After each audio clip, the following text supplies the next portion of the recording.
So now here is a question for you. If theta and phi are acute angles, satisfying sin theta is equal to half, cos phi is equal to 1/3, then आपको ये बताना है कि भाई theta plus phi जो है will belong to which of the intervals.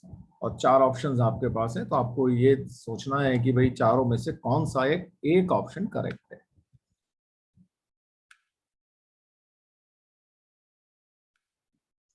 अब देखिए, sine theta is equal to half दे रखा है, तो थीटा तो क्लियरली हमें पता है कि भाई साइन थीटा अगर हाफ होता है तो थीटा कितना होता है?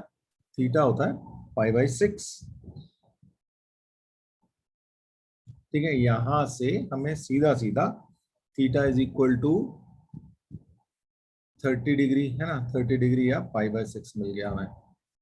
अब देखो, अब सोचना ये है कि कॉस फाई क्या है ना। कॉस फाई को अगर मैं देखूं तो अब हमें ये सोचना है भाई ये फाई 1/3 है कहाँ।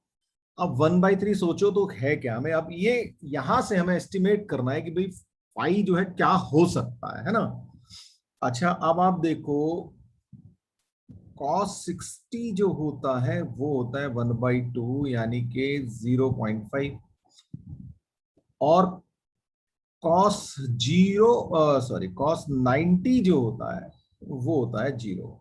ठीक है, अच्छा अब 1/2.5 होता है तो 1/3 जो होता है 0.33 होता है, यानी कि ये 1/3 60 और 90 के बीच में रहा होगा,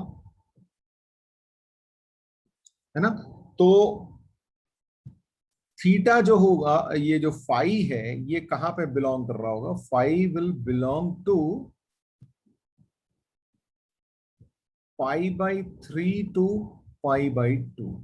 ऐसी सिचुएशन बनेगी आप इसी के बीच में रहेगा आप, है ना।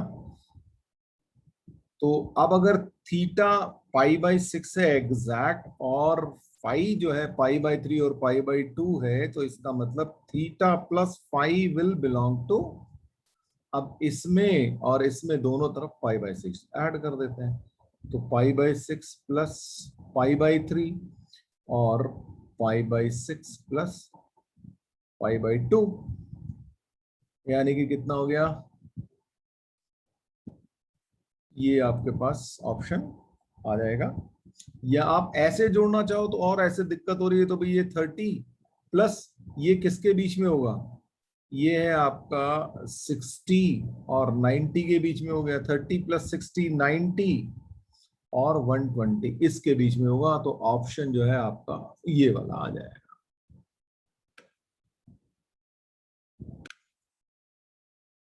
Now this is the question. If cos alpha plus beta is equal to 4/5 and sin alpha minus beta is equal to 5/13 and alpha and beta both lie between 0 and π/4, so you have to find tan 2 alpha. सोचिए जरा सा कैसे करेंगे आप, फिर discuss करते हैं।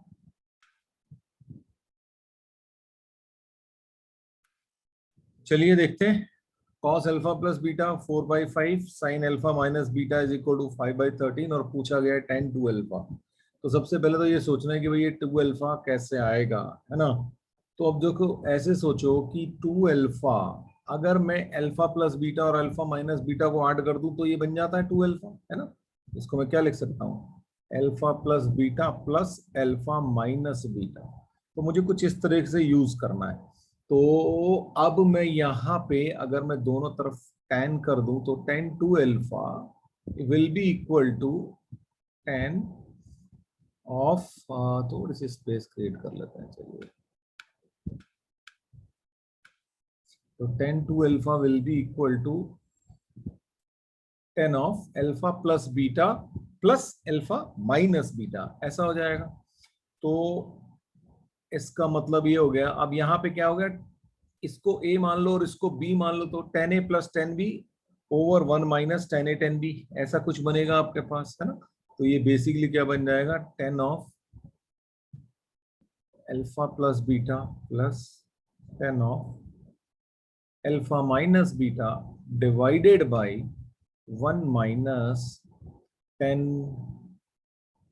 Alpha plus beta और अल्फा 10 अल्फा माइनस बीटा।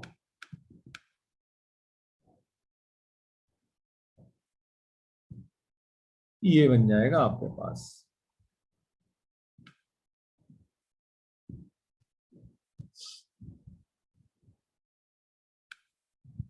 ठीक है जी। अब सोचना ये कि अच्छा अब ये 10 अल्फा प्लस बीटा और 10 अल्फा माइनस बीटा की वैल्यूज कहां से आए।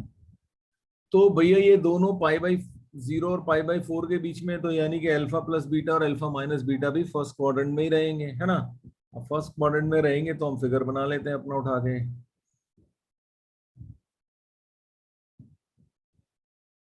ये हो गया।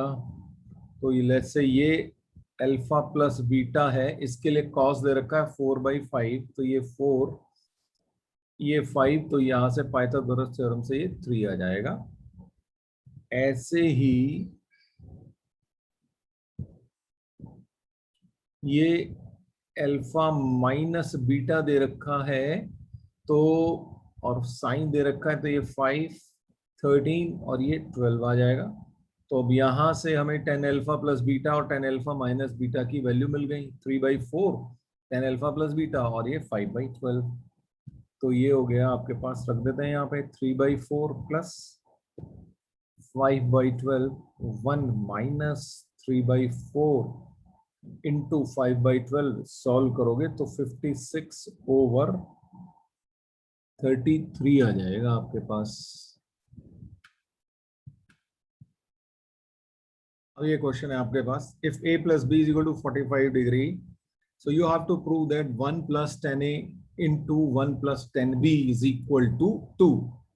तो अब क्या किया जाए सोचते हैं। ठीक है, हमें a plus B is equal to 45 दे रखा है और इधर दे रखा है 10a और 10b। तो अब यहां से मैं क्या कर सकता हूं, मैं एक काम करता हूं भाई, मुझे a plus B is equal to 45 दिया हुआ है, तो इसका मतलब ये हो गया कि b is equal to 45 degree minus a हो जाएगा, या a is equal to 45 minus b ले सकते हैं, कुछ भी ले सकते हैं। ठीक है जी। तो अब इसका मतलब अगर मैं 10b ले लूं तो क्या हो जाएगा मेरे पास, 10b हो जाएगा 10 ऑफ 45 माइनस ए, राइट। ये यहाँ पे 10b है ना, इसलिए ऐसा कर दिया मैंने। तो 10b 1045 माइनस ए। अच्छा आप ध्यान रखना, जैसे 45 माइनस ए आपको 1045 पता होता है 1 होता है ना, तो और 10a माइनस बी क्या होता है, 10a minus 10b over 1 plus 10a 10b। एक बार करके दिखा देता हूं, उसके बाद एक्सपेक्ट करूंगा कि आप लोगों को ये याद रहेगा, वैल्यू निकालना है इसकी। ठीक है, तो 1045 minus 10a over 1 plus 1045 and into 10a। ठीक है, 1045 होता है 1, तो 1 minus 10a over 1 plus 10a, ऐसा आ जाएगा। अच्छा अब देखो, अब आपको याद रहना चाहिए, अगर 10 पाई/4 माइनस ए लिखा हो तो आप सीधे सीधे यहाँ पे 1 minus 10a over 1 plus 10a लिख सकते हैं। और अगर 10 पाई/4 या 1045 प्लस ए लिखा हो, मैं आपको एक्स्ट्रा बता रहा हूं, तो 1045 प्लस ए लिखा हो तो बिल्कुल इसी फॉर्मूले से आपके पास क्या आ जाएगा, 1 plus 10a over 1 minus 10a। ठीक है, ये याद रखना, मतलब अब दिमाग में बैठ जानी चाहिए ये चीजें, है ना। काफी पढ़ लिया आपने इस तरह से, तो ये चीज आपके दिमाग में आनी चाहिए, क्योंकि बार बार आप वैल्यू लगा निकालोगे तो अपना टाइम लगाओगे, अदरवाइज ये तो क्विकली आना चाहिए। ठीक है जी। और उल्टा भी समझ में आ जाना चाहिए, अच्छा अगर 1 प्लस 10a और 1 माइनस 10a लिखा है तो ये इसका मतलब 1045 प्लस a लिखा हुआ है, या 10 पाई/4 प्लस a लिखा हुआ है। सेम वे किया, चलो इसकी जरूरत नहीं थी, तो ये तो मैंने आपको वैसे ही बता दिया। अब आते हैं वापस क्वेश्चन के ऊपर। ये दे रखा है आपको, अब 1 प्लस 10b मुझे पता चल गया, और 1 प्लस 10a यहाँ ऑलरेडी दे रखा है, लगा देते हैं वैल्यू। ठीक है, ओके। तो मैं क्या कर रहा हूं, इसके अंदर वैल्यू रख रहा हूं, तो 1 प्लस 10a और इंटू 1 प्लस, और ये 10b की वैल्यू ये रही, तो ये हो गई 1 minus tan a over 1 plus tan a। फटाफट एलसीएम ले लो, तो इधर तो कुछ होना नहीं है, इधर में एलसीएम आ जाएगा 1 प्लस tan a, और यहाँ पे आ जाएगा ये 1 प्लस tan a 1 की जगह, और प्लस 1 माइनस tan a, ये आ गया। ये 1 प्लस tan a का पूरा ब्रैकेट इससे कैंसिल हो गया, ये tan a से कैंसिल हो गया, बच गया 2। यही आपको प्रूव करना था। और अगर आप स्मार्ट बच्चे हैं तो इस रिजल्ट को भी थोड़ा सा ध्यान में रखेंगे आप। 1a plus B is equal to, अगर दो एंगल्स का सम 45 दे रखा है और आपसे कहे कि 1 plus tan of one angle into 1 plus tan of other angle will always be equal to 2।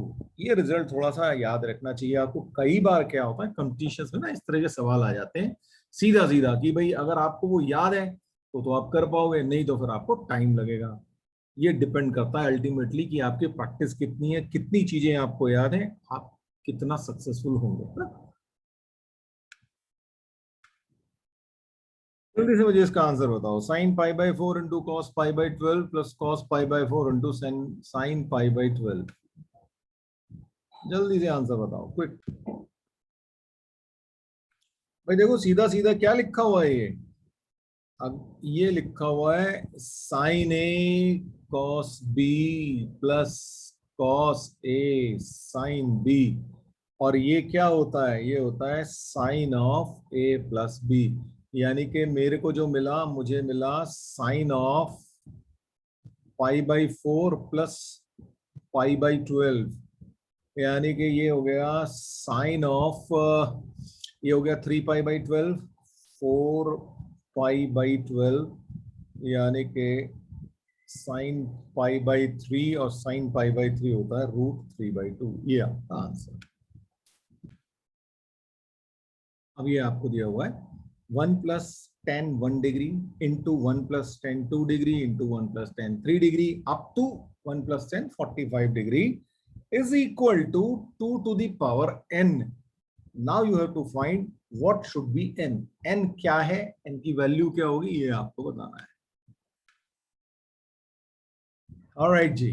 अच्छा अब एक बात सोचो, ये आगे बढ़ रहा है 1-1 डिग्री से, ठीक है, तो इससे पहले क्या लिखा हो, जस्ट इससे पहले क्या लिखा होगा, इससे पहले लिखा होगा 1 प्लस tan 44 डिग्री, ठीक है जी, और इससे जस्ट पहले लिखा होगा 1 प्लस tan 43 डिग्री। अब जरा कमाल देखो, हाँ जरा सा ये समझना है ना, अभी अभी इससे पहले क्वेश्चन बताया था मैंने 1 plus tan 1 degree into 1 plus tan 44 degree, ठीक है। क्या हुआ, अगर ये अभी क्वेश्चन किया था 1 plus tan a into 1 plus tan b is equal to 2 होता है, प्रोवाइडेड a और b का सम जो है 45 हो। तो यहाँ पे a है आपका 1 डिग्री, b है 44 डिग्री, a प्लस b हो गया 45 डिग्री। अभी क्वेश्चन किया था तो इसका आंसर क्या आना चाहिए, 2 आना चाहिए।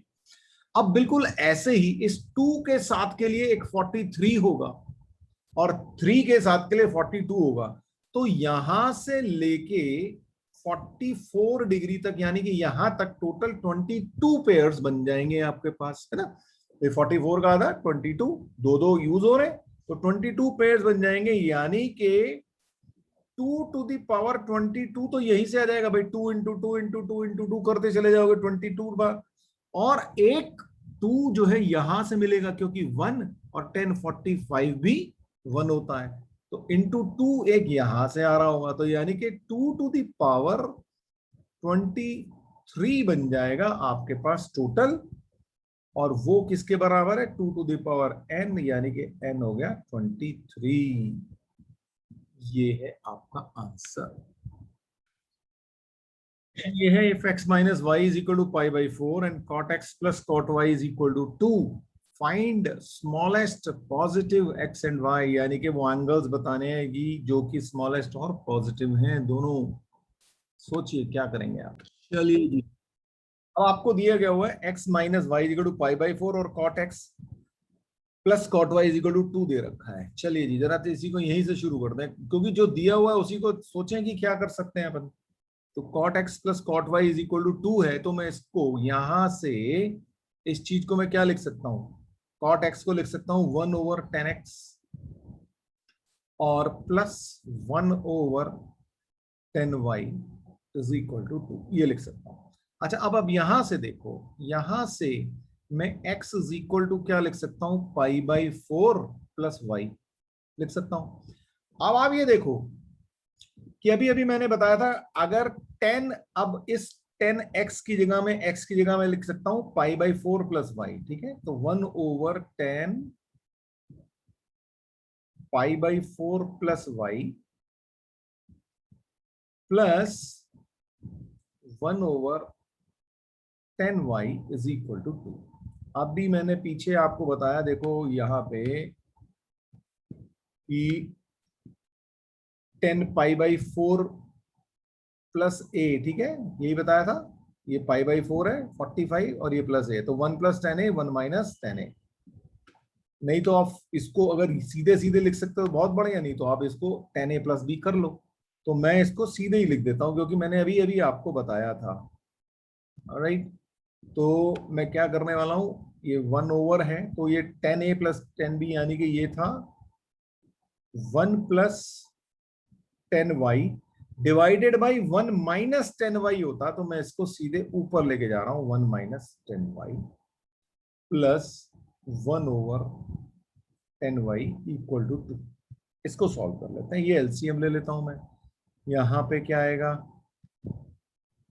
10y इंटू 1 + 10y, तो यहां पे जब मैं मल्टीप्लाई करूंगा तो 10y - 10² y प्लस 1 + 10y और इक्वल टू 2।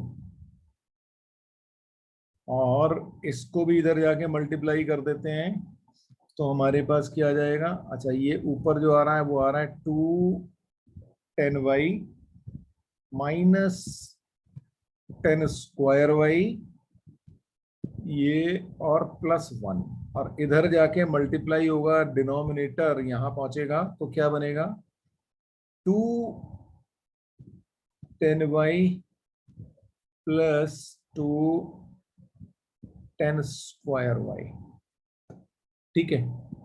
ये और ये हो गया कैंसिल, और सोचें क्या आया, इसको इधर भेज देते हैं, तो ये 1 इज इक्वल टू हो गया 310² y, यानी कि 10² y हो गया 1/3, यानी कि 10y हो गया ±1/√3, ठीक है। अब देखो यहां पे अब इसका यूज आएगा कि इसने कहा कि भाई find smallest positive x and y। Smallest positive कहां पे होता है, फर्स्ट क्वाड्रेंट में होता है, और फर्स्ट क्वाड्रेंट में आपके पास y अगर 1/√10y अगर 1/√3 है, तो y कितना आ गया आपके पास एंगल, y आ गया आपके पास 30 डिग्री। और जैसे ही y 30 डिग्री आया, आपके पास x कितना आ गया यहां से 45 प्लस 30 डिग्री, यानी कि 75 डिग्री। क्वेश्चन ये है कि if alpha plus beta is equal to π/2 and beta plus gamma is equal to alpha, then 10 alpha is equal to, ये 4 ऑप्शंस हैं आपके पास। सोचिए बताइए कौन सा ऑप्शन करेक्ट है। चलिए शुरू करते हैं, है ना। अब देखिए alpha plus beta is equal to π/2, ये रिलेशनशिप हमको दिया हुआ है, तो मैं ऐसे लिख सकता हूं alpha is equal to π/2 minus beta, ठीक है। दोनों तरफ 10 अगर मैं ले लूं तो 10 alpha is equal to 10 of π/2 minus beta, और 10 π/2 माइनस बीटा यानी कि 1090 minus beta is equal to होता है cot beta, right. So 10 alpha is equal to cot beta हो गया, या मैं इसको लिख सकता हूं 1/10 10 बीटा और इधर है 10 अल्फा। इसका मतलब ये हो गया कि 10 alpha into 10 beta is equal to 1। एक ये रिलेशनशिप हमको मिल गया यहां से। ठीक, अब आते हैं इसके ऊपर। Beta plus gamma is equal to alpha दे रखा है, तो यहां से गामा इज इक्वल, क्योंकि हमने देखो ये अल्फा बीटा बनाया ना, तो हम एक अल्फा बीटा एक साइड में ले जाते हैं, तो gamma is equal to alpha minus beta. तो 10 गामा इज इक्वल टू क्या हो जाएगा, 10 अल्फा माइनस बीटा। ओके, तो 10 ए माइनस 10 बी, तो क्या आएगा, 10 alpha minus 10 beta divided by 1 plus 10 alpha into 10 beta. ठीक है, अच्छा 10 अल्फा प्लस 10 अल्फा 10 बीटा की वैल्यू 1 है, तो इसका मतलब ये हो गया कि 10 गामा इज इक्वल टू हो गया 10 alpha minus 10 beta over 1 plus 1, ओ सॉरी 1 प्लस 1 होना चाहिए, तो मैंने पहले आंसर लिख दिया, तो ये हो गया। तो इसका मतलब क्या हो गया कि 2 10 gamma is equal to 10 alpha minus 10 beta. तो यहां से क्या मिला, तो इसने पूछा है आपको 10 अल्फा, तो 10 अल्फा इज इक्वल टू क्या होगा, 2 10 गामा प्लस 10 बीटा, तो ये आपका आंसर ये रखा हुआ है। तो 10 बीटा इज प्लस 2 10 गामा, भाई इसको इधर लेके चले जाता हूं, तो ये आपके पास आंसर आ गया। ठीक है, अच्छा अब थोड़ा सा शैतानी दिमाग लगाते हैं ना। ठीक है, मान लीजिए हमें कुछ नहीं आता, हमें कुछ नहीं पता, हम कुछ जानते ही नहीं, कोई फॉर्मूला नहीं पता, अब क्या करें। तो यार तुमको दे रखा है alpha plus beta is equal to pi by 2। तो कुछ अल्फा ले लो, कुछ बीटा ले लो, ऐसा एंगल जो तुमको पता हो। तो मान लीजिए मैं अल्फा इज इक्वल टू 60 ले लूं, तो यहां पे, ठीक है, मैं आपको बदमाशी सिखाना चाह रहा हूँ, है ना, थोड़ी थोड़ी सब कुछ सीखना चाहिए ना। Alpha is equal to 60 degree और बीटा इज इक्वल टू मान लीजिए 30 ले लेता हूँ, या मैं 90 और 0 भी ले सकता हूँ, कोई दिक्कत नहीं है, मतलब मुझे तो वैल्यू रख के देखने वाली बात है कि क्या करूं मैं, है ना। तो alpha is equal to 60, beta is equal to 30 रख दिया मैंने। अच्छा अब अगर मैं अब यहां पे आता हूं, तो यहां पे ये अल्फा है 60, बीटा है 30, तो गामा कितना होना चाहिए यहां से, गामा हो जाना चाहिए भाई 30 डिग्री। होगा कि नहीं होगा। अब इन चारों ऑप्शन में वैल्यू रख के देखो इनकी, कौन सा आंसर आता है। भाई अब 10 अल्फा कितना होता है, यहां से आप देखो, आपको 10 अल्फा की वैल्यू निकालनी है, तो यहां से अल्फा हमने 60 ले लिया है, तो 10 60 इज इक्वल टू √3। ठीक है जी, ये बनता है। और अब हमें पता है कि बीटा और गामा जो है दोनों 30 30 हैं। ऑप्शंस में रखना शुरू करो, कौन सा ऑप्शन आता है कौन सा नहीं आता।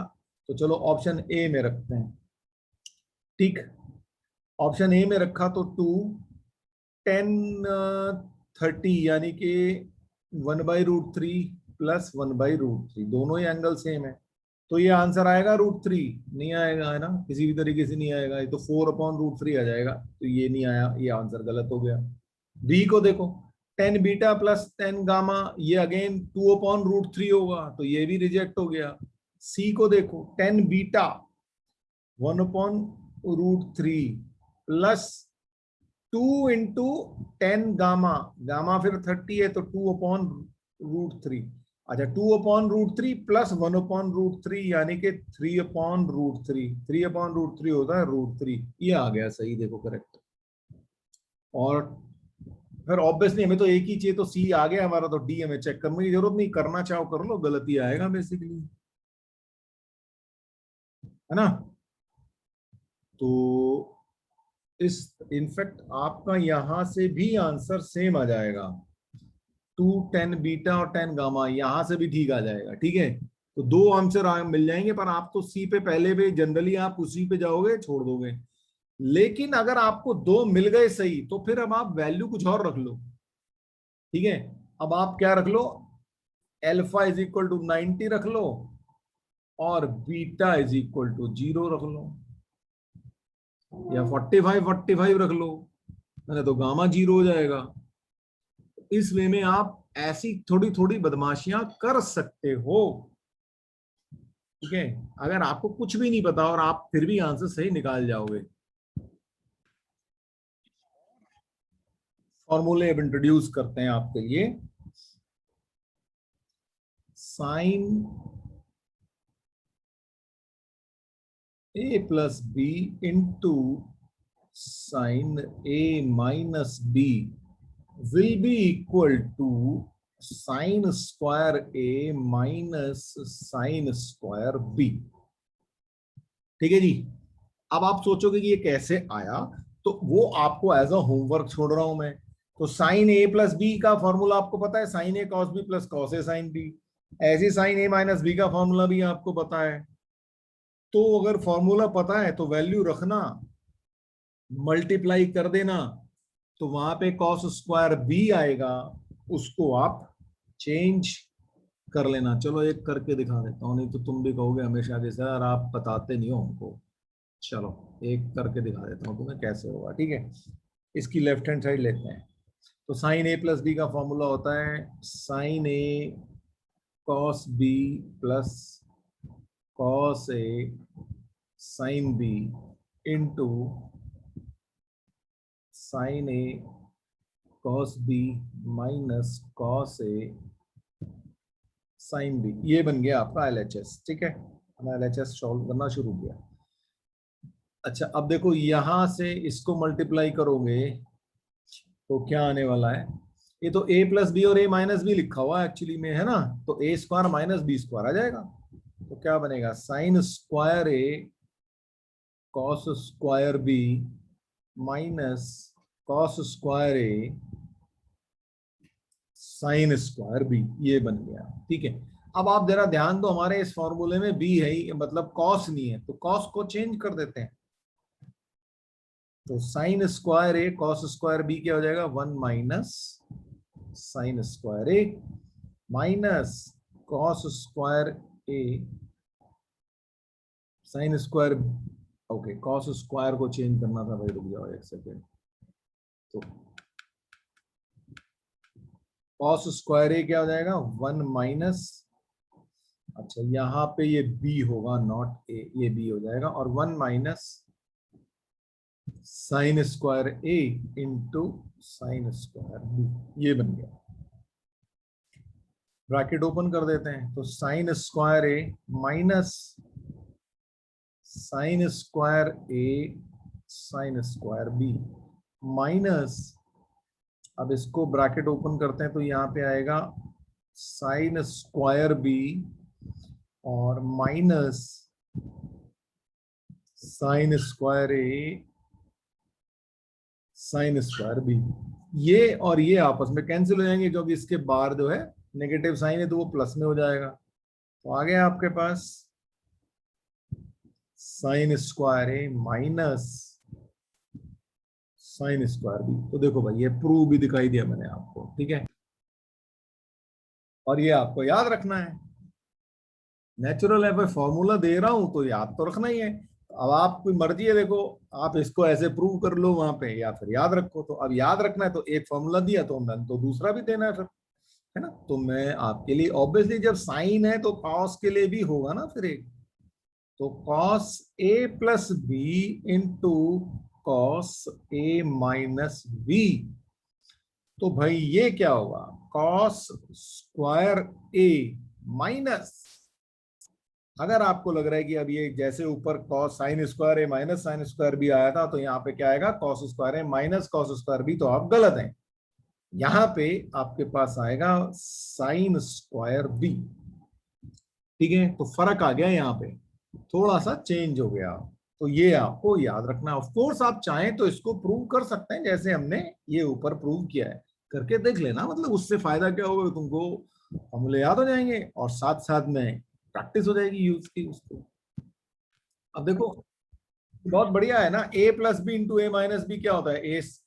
ए स्क्वायर माइनस बी स्क्वायर, वही लिखा हुआ है वैसा सही कुछ, लेकिन बस ये साइन के साथ कॉस के चक्कर में यहाँ पे चेंज हो जा रहा है। मैं आपको एक हिंट दे रहा हूँ कि कुछ ऐसे आपके दिमाग में जो चीजें रख सकते हैं आप।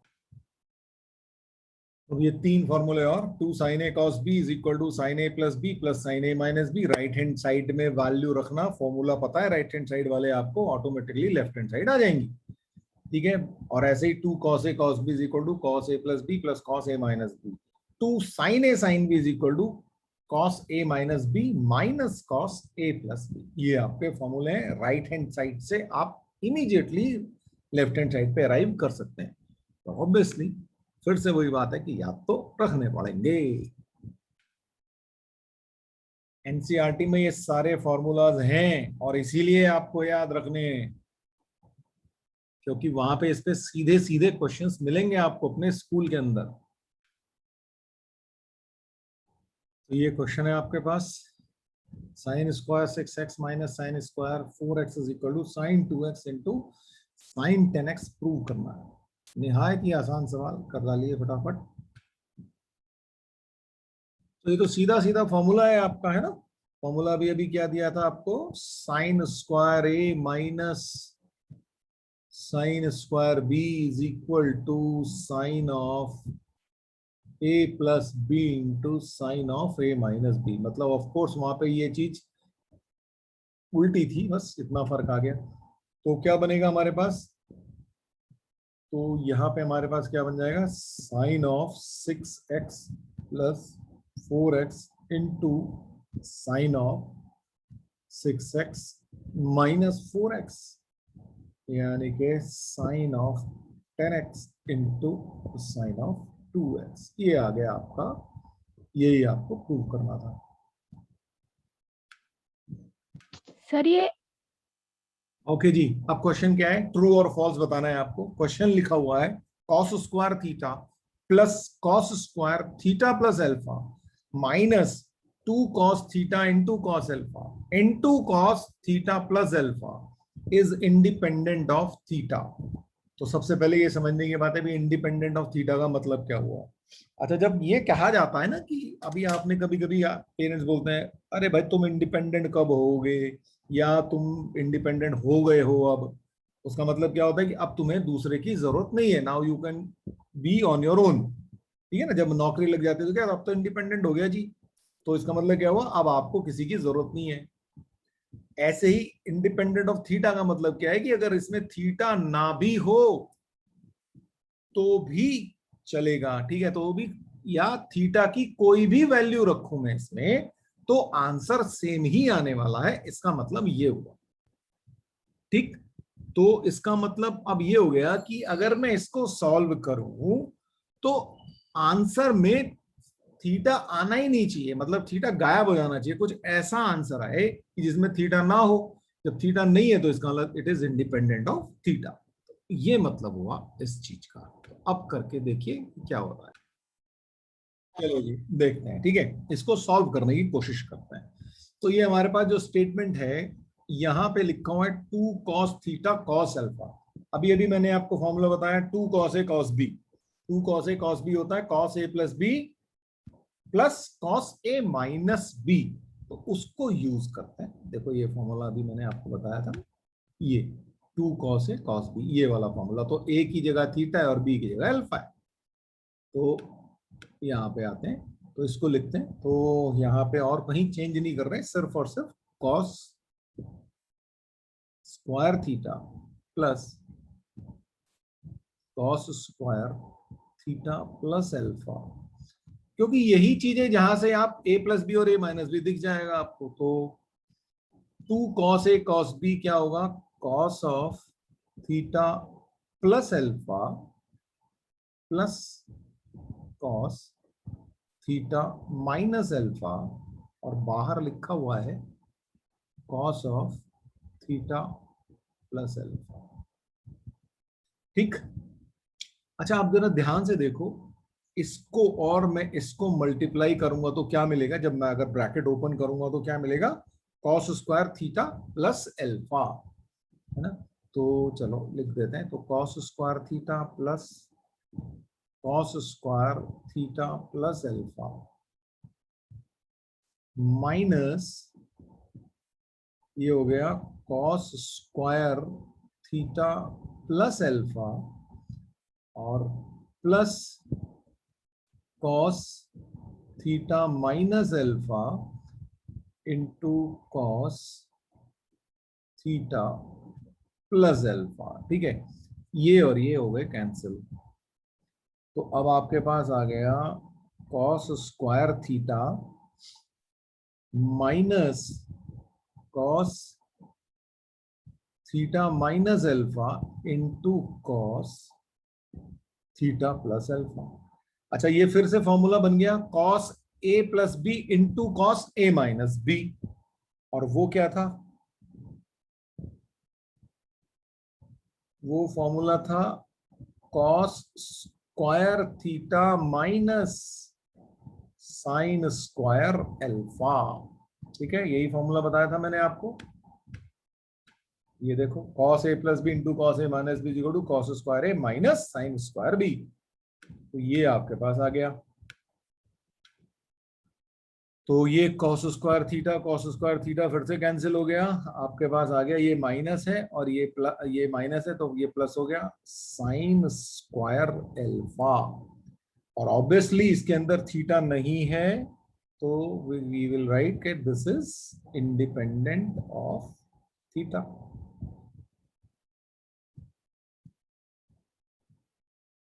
ऑफ थीटा, यानी कि थीटा कुछ भी होता, इसकी वैल्यू जो है उससे कोई फर्क नहीं पड़ता। मतलब अगर मैं थीटा की अलग अलग वैल्यूज रख दूं तो कुछ नहीं होगा। ठीक है जी। तो अगर ऐसा कुछ है तो फिर से कुछ बदमाशी ट्राई की जाए। तो भाई इंडिपेंडेंट ऑफ थीटा की बात करें तो थीटा की कुछ वैल्यू रख दो जी। ठीक है, वैल्यू क्या रखूं? भाई मुझे पता है cos 90 जो होता है वो 0 होता है, तो मैं थीटा इज इक्वल टू 90 रख देता हूं। रख दो जी जरा यहाँ पे, थीटा इज इक्वल टू 90 रख के देखते हैं यहाँ पे। ठीक है, मतलब इस पूरे स्टेटमेंट में रख देते हैं तो क्या हुआ, cos स्क्वायर 90 यानी कि ये तो 0 हो गया, ये 0 हो जाएगा।